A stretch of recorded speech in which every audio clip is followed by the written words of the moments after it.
So in Tokyo, there are infinite things to do, infinite things you can do, um, places to visit. Right off the top of my head, I mean, they're kind of tacky, but there's just those big tourist, attractions you've got to do. They're so cool. You've got um, Tokyo Tower. It looks like the Eiffel Tower, but it's red and white.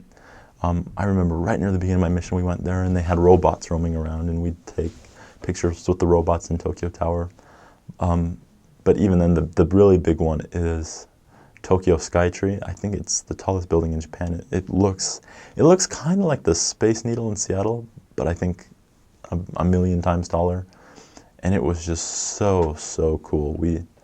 Um, you get to the top and you feel like you are in outer space, and you just see all of Tokyo, and it's kind of shocking because you're like, holy cow, this place is huge. There are so many people that live here, and so I love Skytree. I mean, and those are kind of some of the more big touristy things, but there's just so much variety of what you can do. I know one of my favorite things to do was we would get up early on our days off, and we would go to Tsukiji, which is the famous fish market. And if you get there like 3 a.m., that's where you go to see the auctions, and that's where they have those 70-pound tunas, and they're auctioning off, and everyone's yelling and screaming, and it's just crazy. But we'd wake up early and go there about 7 a.m., and we'd kind of get the last little bits and pieces of the morning market. But we would just eat the raw fish, and I mean, I had sushi in America, but you do not know how good raw fish can be until you have some of that fresh caught Tsukiji, raw tuna. It melts in your mouth, and I think everyone has to try it before they die because it's life changing. It was so good. So Tsukiji was wonderful. I know that I really liked the history, and so I'd like to go to the shrines. I know that it's another really big one, but it's the Asaka Shrine, and it's got the great big giant red lantern, and all the different temples and shrines in the area, and you just go check them out, and it's so cool to see. Just in the middle of this modernized city, you've got um, these old traditional temples, and it's beautiful. And so, I mean, other than sightseeing, I think a lot of what we'd like to do in Tokyo is we would get together with a lot of our friends, and we'd go to Yoyogi Park. So right by Shibuya. Shibuya is kind of where the big hustle and bustle with the crosswalk. You've got restaurants and stuff like that, but they've got a place called Yoyogi Park. And in Yoyogi Park, it's just this giant park, and on one part of it they have a giant old shrine that was definitely beautiful and worth visiting. But it's just fields and ponds, this beautiful, beautiful park. And so we'd get big groups together and we'd go play games like frisbee or capture the flag or steal the flag, just on these big expansive grounds. And it's so cool because you're in this park and you've got leaves and trees, but if you look up, there's just skyscrapers surrounding you, and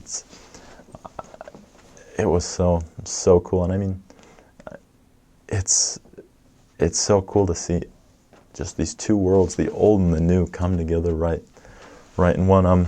Some other stuff we would do is just, and you're in Tokyo, you've just got to eat. I talked about sushi, but one of my other favorite places was we would go to do this thing called shabu. And so shabu, it's an onomatopoeia, and I think probably the closest equivalent would be like swish swish. So it's basically a dish called swish swish. And they bring you out this water, and I think they add some juices and spices to it, so I guess it's more like a broth. And they boil it super hot, and then they bring you a plate of just super thinly carved meat and vegetables, and you pick the meat up, and with your chopsticks, and you dip it in the broth, and you swish shabu, and you pull it out, and because it's so thin, it cooked in those 1 to 2 seconds. And so it was just this freshly cooked, super fresh, and you would dip it in a soy sauce or a vinegar sauce or a sesame seed sauce, and you'd eat it, and it was so good. And lots of those places are just all you can eat, and so we would go to these all you can eat shabu restaurants, or we would just go get these big, massive bowls of ramen, and it was insane. And so just when you're in Tokyo, you've got to eat. I mean, one of the funnest parts, and maybe this is only fun to someone like me, but just riding your bike through the city, it was to die for. You would just moving past everything. It was like an unreal experience. When I went back to Tokyo later to visit a friend for his wedding, I went on on a scooter ride. My friend, he drives, I guess, a motorcycle. It's I rode on the back of his motorcycle because we had to get from one part of Tokyo to the other, and just, if you can find a way to do that, it is breathtaking, it is thrilling just to ride through the city, see all of that. I know lots of the other things that my friends would do. I never got to join them. Was the karaoke. That's a classic. You got to try that out. One thing I did do when I went back is a bunch of my friends from the local church congregation that I lived in. We all went one night to the bathhouse.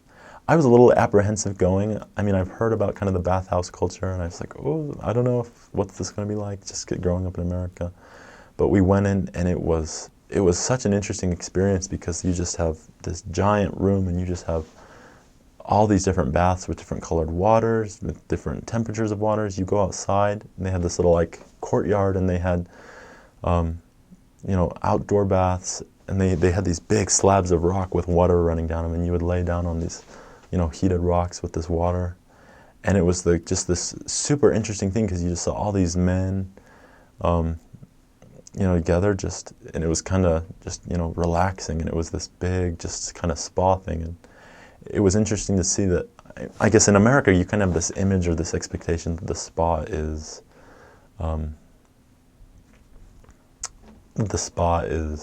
kind of for like the wealthy or really kind of high class people. But at least in Japan, it was $10 to get in, and just big groups of people would go, and it was just so really, really neat experience. I'd recommend anyone who goes to try out the bathhouses. And that was one of the more I think it was one of the more chain bathhouses in the city. But just talking to some of my buddies there, they were saying, oh, you get out into the countryside, you go down south of Japan to Beppu, and you've just got these hot springs, and it's wonderful. So that was something that was really neat to do.